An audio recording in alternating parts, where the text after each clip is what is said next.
SSLCನೇ last ನಿಮ್ಮದು? ಅವಾಗಲೇ ನಾನು ಯಾವಾಗಲೂ ದಿನನಿತ್ಯ ನ್ಯೂಸ್ ಪೇಪರ್ ಹೋಗ್ತಿದ್ದೆ. ಓದ್ಬೇಕಾದ್ರೆ ಒಂದಿನ ಹಿಂಗೆ ನಮ್ಮ ಶಿವರಾತ್ರಿ ಹಾಂ ಯಾವುದೋ ಒಂದು ಅವಾಗ ಲೆಟ್ರ್ ಹಾಕ್ಬೇಕಾಯ್ತು.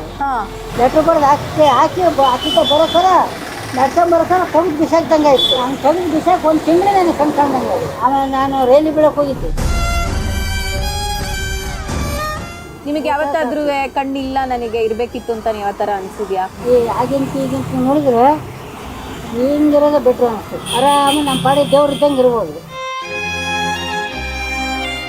ಒಟ್ಟಿನಲ್ಲಿ ಕೆಲಸ ಮಾಡ್ದಂಗಂತೂ ಇಲ್ಲ. ನಾವು ಹಂಗೆ ಋಣದ ಕೂಳು ತಿನ್ನಲ್ಲಮ್ಮ. ಋಣದ ಕೂಳು ಬೇಡ ನಿಮಗೆ.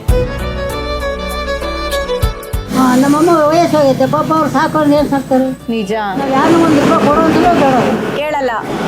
ಸ್ವಾಭಿಮಾನ.